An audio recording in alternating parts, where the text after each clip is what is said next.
What is going on, guys? In today's video I will show you the best quill volley Spiritborn build in Diablo 4 Season 6. This setup will focus on the quill volley skill, which will fire several feathers that can even shotgun enemies with millions upon millions of DPS. By combining our rebounding aspect, we can hit enemies up to 20 times with a single attack, which in return will trigger various effects such as the potent and the lucky hit procs. And then, just before we get into the build guide, let me quickly show you the app that I use in all of my videos. This is Mobilytics, the ultimate all-in-one desktop companion for Diablo 4 and many more games. You can use the website version and find all the new best builds, or even download their desktop version and use an in-game overlay, which will give you access to explore different class builds, track in-game timers, look up the meta tier lists and much more. So what are you waiting for? Click my link in the description to check out the Mobilytics for free, and thanks again to them for sponsoring this video. So let's start off with the skills, and we will be using the Scourge, Ravager, Counterattack, the Hunter, Armored Hide and the Quill Volley. While this build relies on the Eagle skills to deal damage, we choose primary the Gorilla and secondary the Jaguar in our Spirit Hall to benefit from barriers, powerful passives and easy access to unyielding hits. Together with the harmony of the Ebaveka, we gain a massive damage bonus by combining these different spirits in the same setup. This build doesn't need much to get started, besides one dungeon codex power, and Spiritborn has also access to many strong aspects that amplify this build. Our primary objective in this case is creating an infinite resource engine as soon as possible to spam the Quill Volley while triggering the Road of the Kepelek every attack. So then moving over to our skill tree, and this is what we have. And by the way guys, you can find the link to this full build and website guide in this video's description. For this setup to work, you will need to have a level 60 character and have unlocked the Torment 1.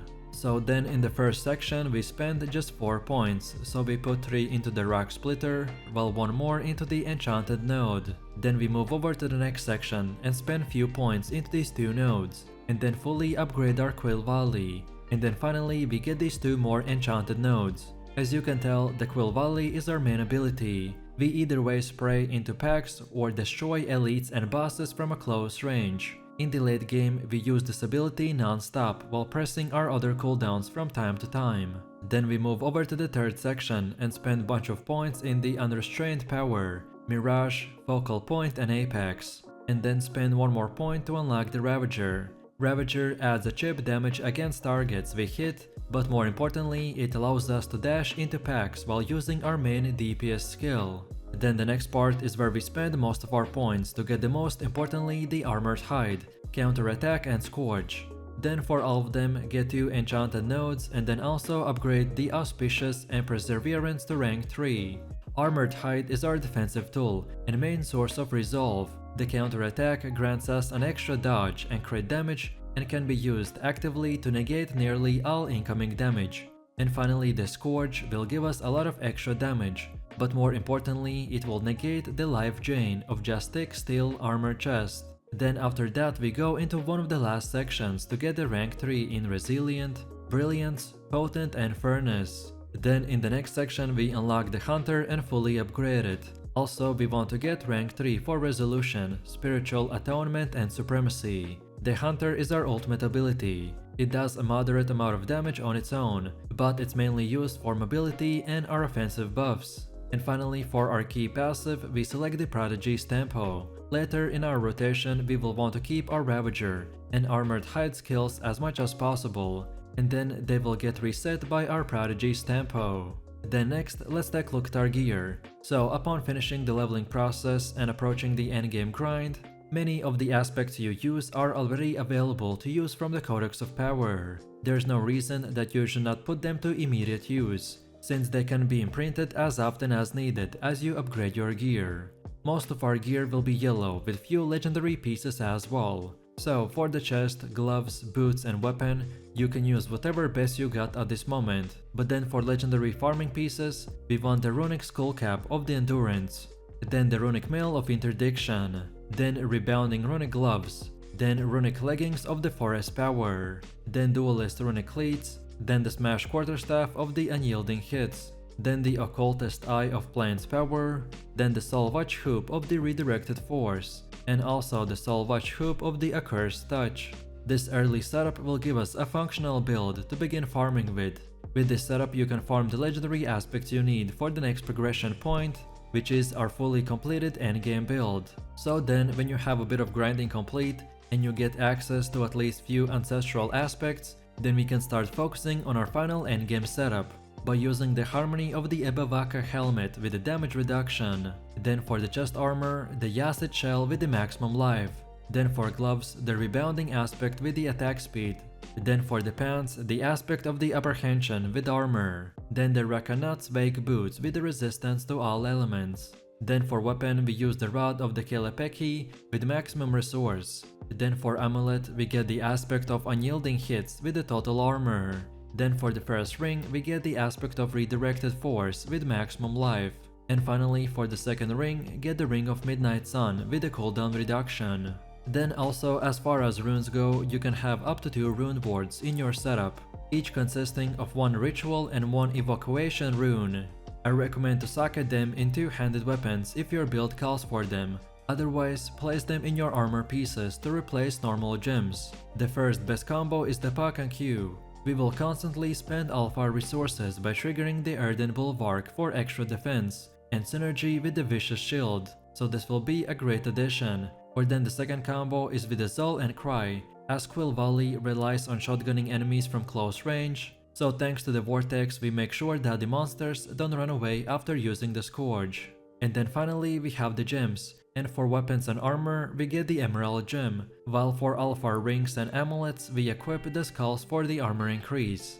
Then next up let's go over to the Paragon board, and as there are 324 different choices that I made, so I won't explain each one's reasoning, but most importantly what you need to know is that this board is optimized to give us as high damage as possible, while reducing our cooldowns as much as physically we can. So on the starter board we follow this path and select the Fulminate glyph for extra lightning damage. Then we go to the top and select the Convergence board. Then we use this exact path, and for the glyph get the Talon, which increases your eagle skill damage. Then now we move to the left and get this Vicious Shield board. Then afterwards we follow this path, and for the glyph get the Spirit, which will increase our critical strike damage. Then next we go down and get the Sapping board. Then keep following this path and select the Revenge glyph for the extra damage to the enemies when we use our Torn skills. And now finally we want to move to the left and get the Revealing board. Then we follow this path and select the Colossal glyph, which will increase our damage after each stack of the resolve we have. Next we have the Mercenaries, who are unlocked during the Vessel of Hatred campaign, in which assist you in battle. The best Hyrate is the Rachair. He provides us with Fortify, stuns and some extra damage, more armor for the unyielding hits, and he also prevents us from getting one-shotted every 30 seconds, thanks to the Valiance. And then for the reinforcement, the best option is the Variana. We chose the Earthbreaker for the extra crowd control, which preferably happens exactly when we cast the Scourge, so the monsters don't run away. And then as for the skill tree, so we get the Shield Charge, then the Rachair's Guard, then the Crater, and then we finish it off with the Iron's Wolf Call. And now finally we have come to the last and final part, which is the gameplay and our skill rotation.